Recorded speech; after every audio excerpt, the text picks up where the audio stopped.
മനുഷ്യരാശിയുടെ നിലനിൽപ്പിന് വേണ്ടി മറ്റു ഗ്രഹങ്ങളെ കോളനിവൽക്കരിക്കുന്നത് തീർച്ചയായും നല്ലൊരു കാര്യമാണ്. മാത്രമല്ല, കുതിച്ചുയരുന്ന ജനസംഖ്യ പരിഗണിക്കുമ്പോൾ അതൊരു അത്യാവശ്യ ഘടകവുമാണ്. അതുകൊണ്ട് തന്നെയാണ് ഇപ്പോൾ ലോകരാജ്യങ്ങളെല്ലാം മാർസ് ഗ്രഹത്തിനെ ലക്ഷ്യമിടുന്നത്. എലോൺ മസ്കിന്റെ സ്പേസ് എക്സ് എന്ന കമ്പനിയാണ് ഇപ്പോൾ ഏറ്റവും മുന്നിൽ നിൽക്കുന്നത്. മാർസിൽ കോളനികൾ സ്ഥാപിക്കുന്നത് മുതൽ അന്തരീക്ഷത്തിൽ ന്യൂക്ലിയർ ബോംബ് വിസ്ഫോടനം നടത്തി മാർസിനെ ടെറാഫോം ചെയ്ത് ഭൂമിയെ പോലെയാക്കി മാറ്റിയെടുക്കുന്ന പദ്ധതി വരെ എലോൺ മസ്കിനുണ്ട്. പക്ഷേ ഈ പദ്ധതികളൊക്കെ നിലവിൽ എത്രത്തോളം പ്രായോഗികമാണ്? ന്യൂക്ലിയർ ബോംബ് വിസ്ഫോടനം നടത്തുന്നതിലൂടെയും നിലവിലത്തെ ടെക്നോളജികൾ ഉപയോഗിച്ചും മാർസിനെ നമുക്ക് ജീവിക്കാൻ പറ്റുന്ന രീതിയിലാക്കി മാറ്റിയെടുക്കാനാകുമോ? നമുക്ക് നോക്കാം.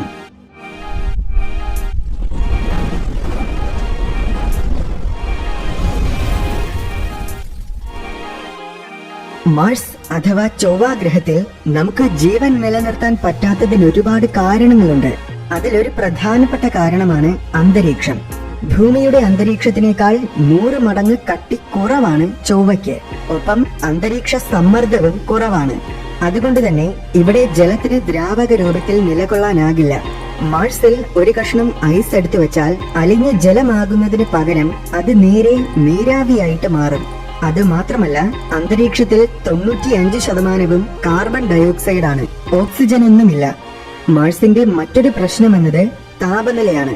-62 ഡിഗ്രി സെൽഷ്യസ് ആണ് മാർസിന്റെ ശരാശരി താപനില. മറ്റൊരു രീതിയിൽ പറഞ്ഞാൽ അതികഠിനമായ തണുപ്പ്. ഇനി മാർസിൽ ജലമില്ലാത്തതും വലിയൊരു പ്രശ്നമാണ്. വളരെ ചെറിയ തോതിലുള്ള ജലമുണ്ടെങ്കിലും അത് മുഴുവൻ ധ്രുവങ്ങളിലുള്ള മഞ്ഞുപാളികളിലാണ്. ഇതിനൊക്കെ പുറമെ ഇനിയും ഒരുപാട് പ്രശ്നങ്ങൾ ഉണ്ടെങ്കിലും ഈ പറഞ്ഞ 3 കാര്യങ്ങളും പരിഹരിക്കാനായാൽ വലിയ പ്രശ്നങ്ങളൊന്നുമില്ലാതെ നമുക്കവിടെ അതിജീവിക്കാനാകും. അതിനാദ്യം മാർസിന്റെ അന്തരീക്ഷത്തിനെ ചൂടാക്കണം. മാർസിന്റെ അന്തരീക്ഷത്തിനെ ചൂടാക്കാനുള്ള പല പദ്ധതികളും നാസയും എലോൺ മസ്കും ഉൾപ്പെടെ പലരും മുന്നോട്ട് കൊണ്ടുവന്നിട്ടുണ്ട്. എല്ലാ പദ്ധതികളുടെയും പ്രധാന ആശയമെന്നത് മാർസിൽ ഒരു ഗ്രീൻ ഹൗസ് എഫക്റ്റ് ഉണ്ടാക്കുക എന്നതാണ്. അതിലൊരു പദ്ധതിയാണ് ഓർബിറ്റൽ മിറേഴ്സ്.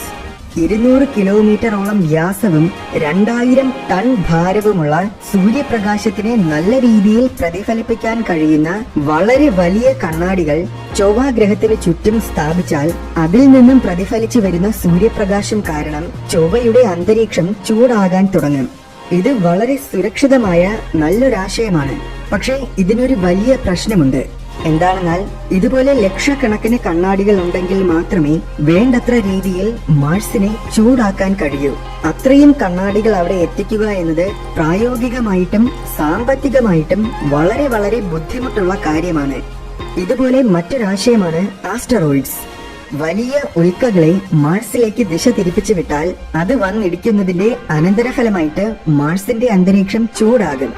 ആദ്യത്തെ പദ്ധതിയേക്കാൾ ഇത് ചിലവ് കുറഞ്ഞതും പ്രായോഗികവുമാണെങ്കിലും വളരെ അപകടം നിറഞ്ഞതാണ്. മാർസിനെ മൊത്തത്തിൽ ബാധിക്കും. മാത്രമല്ല, ഒരുപക്ഷെ പണ്ടിവിടെ ജീവൻ നിലനിന്നിരുന്നതിന്റെ എന്തെങ്കിലും തെളിവുകൾ ഉണ്ടെങ്കിൽ അതെല്ലാം നശിക്കും. ഈയൊരു സന്ദർഭത്തിൽ ഇലോൺ മസ്ക് പറഞ്ഞ ഒരു പദ്ധതിയാണ് ന്യൂക്ലിയർ ബോംബ് വിസ്ഫോടനം. അത് മാർസിന്റെ ധ്രുവങ്ങളിലാണ് നടത്തുന്നത്. അപ്പോൾ ധ്രുവങ്ങളിലുള്ള മഞ്ഞുപാളികളെല്ലാം ഉരുകും. അങ്ങനെ ഒരുക്കുമ്പോൾ മാർസ് മുഴുവൻ ജലം കൊണ്ട് നിറയുമെന്ന് കരുതരുത്. കാരണം ഈ മഞ്ഞുപാളികളിൽ ഭൂരിഭാഗവും ഉള്ളത് കാർബൺ ഡയോക്സൈഡ് ആണ്. വളരെ ചെറിയ തോതിൽ ജലവുമുണ്ട്. എന്നാൽ അണുബോംബുകൾ പൊട്ടിക്കുമ്പോൾ മഞ്ഞുരുകുന്നതിലൂടെ വലിയ തോതിലുള്ള കാർബൺ ഡയോക്സൈഡ് പുറത്തു വരും. കാർബൺ ഡയോക്സൈഡിന്റെ പ്രശ്നം നമുക്കറിയാം. അന്തരീക്ഷത്തിന്റെ താപനില കൂട്ടാൻ സഹായിക്കുന്ന ഒരു ഹരിതവാതകമാണ് കാർബൺ ഡയോക്സൈഡ്. ഭൂമിയെ സംബന്ധിച്ചിടത്തോളം കാർബൺ ഡയോക്സൈഡ് കൂടുന്നത് ഒരു പ്രശ്നമാണെങ്കിലും മാർസിന് അതൊരു നല്ല കാര്യമാണ്. കാർബൺ ഡയോക്സൈഡിന്റെ അളവ് കൂടുന്നതോടുകൂടി അന്തരീക്ഷത്തിന്റെ കട്ടി കൂടാനും കൂടുതൽ ചൂട് തങ്ങി നിൽക്കാനും തുടങ്ങും. ഒപ്പം അന്തരീക്ഷ സമ്മർദ്ദവും കൂടും. അങ്ങനെ പതിയെ പതിയെ മാർസിന്റെ അന്തരീക്ഷം ഭൂമിക്ക് സമാനമായ രീതിയിലായിട്ട് മാറും. അപ്പോൾ മാർസിന്റെ അന്തരീക്ഷത്തിനെ ചൂടാക്കാൻ ഏറ്റവും മികച്ചതും പ്രായോഗികവുമായ പദ്ധതി ഇതാണോ? ഇതൊരു നല്ല പദ്ധതിയാണ്. പക്ഷേ ഇതിനൊരുപാട് പോരായ്മകളുണ്ട്. ഈ ധ്രുവങ്ങളിലുള്ള മഞ്ഞുപാളികൾ ഉരുകണമെങ്കിൽ 1-2 അണുബോംബുകൾ മതിയാകില്ല. മറിച്ച് ലക്ഷക്കണക്കിന് ന്യൂക്ലിയർ ബോംബുകൾ വേണം. റഷ്യൻ സ്പേസ് ഏജൻസിയായ റോസ്കോസ്മോസിലെ ശാസ്ത്രജ്ഞരുടെ കണക്കനുസരിച്ച് 100 മെഗാ ടൺ ശക്തിയുള്ള 10 ലക്ഷം ബോംബുകൾ വിക്ഷേപിച്ചാൽ മാത്രമേ ഇത് സാധ്യമാവുകയുള്ളൂ. 100 മെഗാ ടൺ എന്ന് പറയുമ്പോൾ ഒരു കാര്യം ആലോചിക്കുക. ഏറ്റവും ശക്തിശാലിയായ ന്യൂക്ലിയർ ബോംബ് എന്നറിയപ്പെടുന്ന സാർ ബോംബ ന്യൂക്ലിയർ ബോംബിന് പോലും 58 മെഗാ ടൺ ശക്തിയേ ഉള്ളൂ. താരതമ്യേന പറഞ്ഞാൽ ഹിരോഷിമയിൽ വീണ ലിറ്റിൽ ബോയ് എന്ന ബോംബിന്റെ ശക്തി എന്നത് വെറും 0.015 മെഗാ ടൺ മാത്രമാണ്. അപ്പോൾ റോസ്കോസ്മോസ് പറയുന്ന കണക്കനുസരിച്ചാണെങ്കിൽ ഓരോ ദിവസവും ഒരു ധ്രുവത്തിൽ മാത്രം 1728 ബോംബുകൾ വിക്ഷേപിക്കേണ്ടി വരും. 2 ധ്രുവങ്ങളിലും കൂടെ 3456 അണുബോംബുകൾ. അതും കുറഞ്ഞത് 1 വർഷത്തോളം കാലമെങ്കിലും തുടർച്ചയായിട്ട് അണുബോംബുകൾ വിക്ഷേപിച്ചുകൊണ്ടേയിരിക്കണം. ഇത്രയും ന്യൂക്ലിയർ ബോംബുകൾ നിർമ്മിക്കുക എന്നത് വളരെ വലിയൊരു വെല്ലുവിളിയാണ്. ലോകരാജ്യങ്ങളിൽ മൊത്തത്തിൽ നോക്കിയാലും ഇപ്പോൾ 20,000 ന്യൂക്ലിയർ ബോംബുകൾ പോലുമില്ല എന്നാണ് കണക്ക്. കണക്കിൽ പെടാത്തത് തീർച്ചയായും കാണും. എന്തായാലും മാർസിന് ആവശ്യമായ ലക്ഷക്കണക്കിന് ബോംബുകൾ നിർമ്മിക്കുക എന്നതിലുപരി അത് മുഴുവൻ മാർസിൽ എത്തിക്കുക എന്നതാണ് ഏറ്റവും വലിയ വെല്ലുവിളി. ലക്ഷക്കണക്കിന് റോക്കറ്റുകളും വിക്ഷേപിക്കേണ്ടി വരും. ലോകരാജ്യങ്ങൾ മുഴുവൻ ഒരുമിച്ച് പ്രവർത്തിച്ചാൽ ഒരുപക്ഷെ ഇത് സാധ്യമായേക്കാം. ഇനി അങ്ങനെ സാധ്യമായാൽ തന്നെ മറ്റൊരു വലിയ പ്രശ്നമുണ്ട്. എന്തെന്നാൽ ഈ അണുബോംബുകളെ നേരിട്ട് കൊണ്ടുപോയി മാർസിന്റെ ഉപരിതലത്തിൽ അല്ലെങ്കിൽ മഞ്ഞുപാളികളിൽ കൊണ്ടുവച്ച് വിസ്ഫോടനം നടത്താൻ പാടില്ല. മറിച്ച് അന്തരീക്ഷത്തിൽ ഒരുപാട് മുകളിൽ വെച്ച് തന്നെ വിസ്ഫോടനം നടത്തണം. അങ്ങനെ പൊട്ടിത്തെറിക്കുമ്പോൾ അതിൽ നിന്നും പുറത്തു വരുന്ന ചൂട് കാരണമാണ് ധ്രുവങ്ങളിലുള്ള മഞ്ഞുപാളികൾ ഉരുകേണ്ടത്. ബോംബുകൾ ഒരു കാരണവശാലും മാർസിന്റെ നിലം തൊടാൻ പാടില്ല. അഥവാ ബോംബുകൾ നിലത്തിൽ വീഴുകയാണെങ്കിൽ അത് കാരണമുണ്ടാകുന്ന പുകപടലങ്ങൾ സൂര്യപ്രകാശത്തിനെ ഉള്ളിലോട്ട് കടത്തിവിടില്ല. അപ്പോൾ അന്തരീക്ഷം ചൂടാകുന്നതിന് പകരം കൂടുതൽ തണുക്കുകയായിരിക്കും ചെയ്യുന്നത്. അതിപ്പോൾ അന്തരീക്ഷത്തിൽ വെച്ച് വിസ്ഫോടനങ്ങൾ നടത്തിയാലും ന്യൂക്ലിയർ വേസ്റ്റും റേഡിയേഷനുമൊക്കെ മാർസിന്റെ അന്തരീക്ഷത്തിൽ കുറച്ചെങ്കിലും തങ്ങി നിൽക്കുക തന്നെ ചെയ്യും. ഇപ്പോൾ തന്നെ ഭൂമിയുടെ ഉപരിതലത്തിൽ വന്ന് പതിക്കുന്നതിനേക്കാൾ പല മടങ്ങ് റേഡിയേഷൻ മാർസിന്റെ ഉപരിതലത്തിൽ വന്ന് പതിക്കുന്നുണ്ട്. അപ്പോൾ പിന്നെ ന്യൂക്ലിയർ റേഡിയേഷനും കൂടെ ആകുമ്പോൾ നമുക്കൊരു രീതിയിലും അവിടെ ജീവിക്കാനാകില്ല. കാരണം അതിശക്തമായ റേഡിയേഷൻ എന്ന് പറയുമ്പോൾ നമ്മുടെ തൊലിയൊക്കെ കത്തിപ്പോവുകയും മാരകമായ ക്യാൻസർ ഉണ്ടാവുകയും ഒക്കെ ചെയ്യും. ചുരുക്കി പറഞ്ഞാൽ പ്രശ്നങ്ങൾ കുറയുന്നതിന് പകരം ഇരട്ടിക്കുകയാണ് ചെയ്യുന്നത്. എന്നാൽ എലോൺ മസ്ക് പറയുന്നത് വളരെ കൃത്യമായ രീതിയിൽ അണുബോംബുകൾ പൊട്ടിച്ചാൽ യാതൊരു പ്രശ്നങ്ങളുമില്ലാതെ വെറും 10,000 ന്യൂക്ലിയർ ബോംബുകൾ ഉപയോഗിച്ച് തന്നെ മാർസിന്റെ അന്തരീക്ഷം ചൂടാക്കാൻ കഴിയുമെന്നാണ്. അങ്ങനെയെങ്കിൽ എല്ലാം നിയന്ത്രിതമായ രീതിയിൽ ചെയ്തു കഴിഞ്ഞാൽ മാർസിന്റെ അന്തരീക്ഷം ഭൂമിക്ക് സമാനമായ രീതിയിലേക്ക് മാറുമോ? നിർഭാഗ്യവശാൽ അങ്ങനെ മാറില്ല.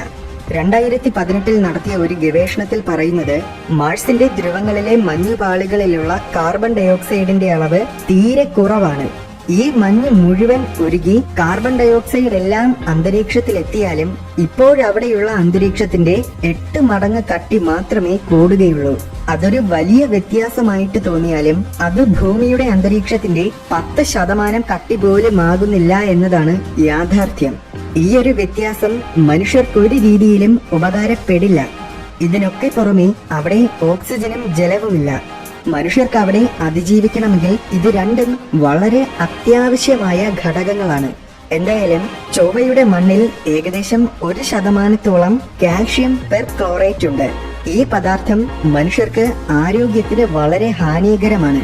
ഇത് ശ്വസിച്ചാൽ തൈറോയ്ഡ് രോഗങ്ങൾ ഉണ്ടാവുകയും ശ്വാസകോശത്തിന് തകരാറുണ്ടാവുകയും ചെയ്യും. പക്ഷേ പെർക്ലോറേറ്റ് എന്ന് പറയുമ്പോൾ അതിന്റെ ഘടനയിൽ 4 ഓക്സിജൻ കണികകളുണ്ട്. അതുകൊണ്ട് തന്നെ ഈ മണ്ണിലുള്ള പെർക്ലോറേറ്റിനെ പിരിച്ച് ഓക്സിജൻ ഉണ്ടാക്കുന്ന ഫാക്ടറികൾ സ്ഥാപിച്ചാൽ ആവശ്യത്തിനുള്ള ഓക്സിജൻ നിർമ്മിക്കാനാകും. അതുമാത്രമല്ല ഈ ഫാക്ടറികൾ വലിയ തോതിലുള്ള ഹരിതവാതകങ്ങളും പുറത്തുവിടും. അത് അന്തരീക്ഷത്തിന്റെ താപനില കൂട്ടാൻ കൂടുതൽ സഹായിക്കും. അതുകൊണ്ട് മാർസിൽ ഫാക്ടറികൾ നിർമ്മിക്കുന്നതിനെ കുറിച്ച് പല ഗവേഷണ സംഘങ്ങളും കൂടുതലായിട്ട് പഠനങ്ങൾ നടത്തുന്നുണ്ട്. അപ്പോൾ പിന്നെ ഏറ്റവും വലിയ പ്രശ്നങ്ങളിൽ അവശേഷിക്കുന്നത് ജലം മാത്രമാണ്. പണ്ട് ഭൂമിയിൽ ആസ്ട്രോയിഡുകൾ വഴിയും വാൽനക്ഷത്രങ്ങൾ വഴിയുമൊക്കെ ജലം എത്തിയതുപോലെ ജലാംശം നിറഞ്ഞ ചെറിയ ഉൽക്കകളെയും വാൽനക്ഷത്രങ്ങളെയും തിരഞ്ഞെടുത്ത് മാർസിന് നേരെ വിട്ടാൽ ആവശ്യത്തിനുള്ള ജലം ലഭിക്കുന്നതായിരിക്കും. അത്തരം ദൗത്യങ്ങൾ ചെയ്യാനുള്ള പ്രായോഗികതകളെക്കുറിച്ചും ധാരാളം ഗവേഷണങ്ങൾ നടക്കുന്നുണ്ട്. എന്തായാലും പെട്ടെന്ന് കുറച്ചു നാളുകൾ കൊണ്ട് മാത്രം ചൊവ്വയെ നമുക്ക് ജീവിക്കാൻ പറ്റുന്ന രീതിയിൽ മാറ്റിയെടുക്കാൻ പറ്റില്ല എന്നത് തീർച്ചയാണ്.